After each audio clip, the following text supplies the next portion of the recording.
অভিষেক একটু step down করে দাঁড়ালে গোটা পাল্টা চাঙ্গা হয়ে যেত। রাজনৈতিক ধাক্কা, ঘরে বাইরে সমালোচনার মুখে দলের প্রবীণ নবীনদের নিশানায় মামলার পর মামলা, একের পর এক অভিযোগ, আইনি জটিলতা, সিআইডি ইডির জিজ্ঞাসাবাদ, আদালতে বারবার ধাক্কা। এই যে উনি বারবার বিদেশ যেতেন চিকিৎসার নামে, সেটা চিকিৎসার জন্য বিদেশ যেতেন নাকি অন্য কোনো সেখানে অভিসন্ধি লুকিয়ে রয়েছে, অন্য কোনো কাজে তিনি বিদেশ যেতেন? বিধানসভা ভোটের আগে ছিল এক ছবি, নিরাপত্তার বহর, কেটাদুরস্থ বিষয়, প্রচারের চমক, প্রবল প্রতিপত্তি, আর ভোটে ভরাডুবির পর এখন পাল্টে গেছে সবকিছু। অভিষেক বন্দ্যোপাধ্যায় এখন বিপাকে, বেকায়দায়, আইনি জটে জর্জরিত।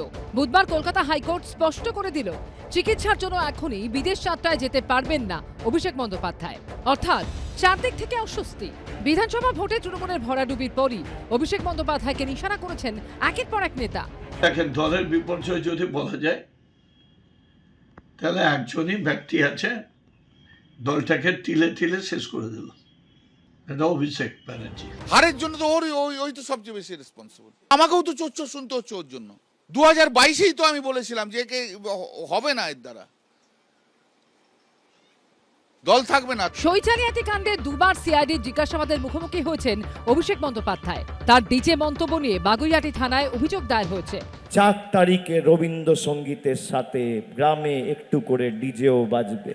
15ই জুলাই দীর্ঘ টালবাহানার পর কলকাতা হাইকোর্টের নির্দেশে বিধাননগর আদালতে কণ্ঠস্বরে নমুনা দিতে হয়েছে অভিষেক বন্দ্যোপাধ্যায়কে। অভিষেক বন্দ্যোপাধ্যায় বিদেশ যাত্রার অনুমতির আর্জি সংক্রান্ত মামলায় বুধবার কণ্ঠস্বরে নমুনার প্রসঙ্গ উল্লেখ করেন বিচারপতি সৌগত ভট্টাচার্য। তিনি বলেন, অভিষেক বন্দ্যোপাধ্যায়ের বিরুদ্ধে কণ্ঠস্বর মামলায় আদালতের নির্দেশ অমান্য করার অভিযোগ করেছিল রাজ্য সরকার। তিনি আরো বলেন, আপনারা এখানে যে চিকিৎসকের প্রেসক্রিপশন দেখাচ্ছেন সেখানে সংশ্লিষ্ট চিকিৎসকের রেজিস্ট্রেশন নম্বর নেই কেন? তখন অভিষেক বন্দ্যোপাধ্যায়ের আইনজীবী বলেন, সমস্ত তথ্য আমরা দিয়ে দেব। সেবাশ্রয় নিয়ে একাধিক অভিযোগে ইতিমধ্যেই অভিষেক বন্দ্যোপাধ্যায়ের নামে ডায়মন্ড হারবার ও বিষ্ণুপুর থানায় এফআইআর দায়ের হয়েছে। তার বিরুদ্ধে কৃষ্ণনগর জেলা আদালতে মাটি চুরির অভিযোগ দায়ের হয়েছে। ওনার এসএসকেএম যদি কি বাদ সাজছে, কিসের কারণ? তার মানে মনে রাখতে হবে যে ওনার অন্য কোনো একটা উদ্দেশ্য আছে, এবং সেই উদ্দেশ্যের জন্যই আজকে উনি ডাক্তার দেখানোর নাম করে উনি এই দেশ ছেড়ে অন্য জায়গায় যেতে চান।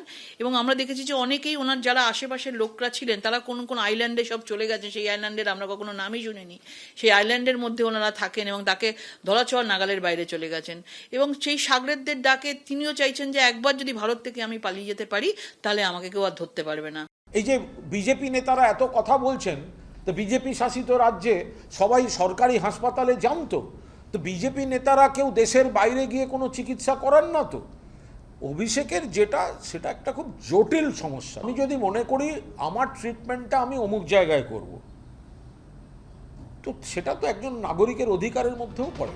ডিজে হুঁশিয়ারি মামলা ছাড়া তার বিরুদ্ধে দায়ের হওয়া আরও 8টি মামলায় একযোগে রক্ষা কবচের আবেদন জানিয়ে গত 23শে জুলাই আদালতের দ্বারস্থ হয়েছিলেন অভিষেক বন্দ্যোপাধ্যায়। কিন্তু আদালত স্পষ্ট জানিয়ে দিয়েছে, এখনই রক্ষা কবচ দেয়া হবে না।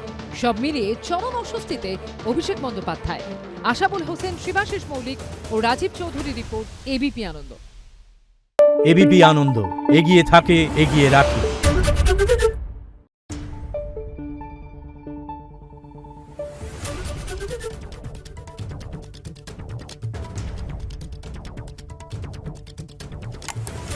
Thank you.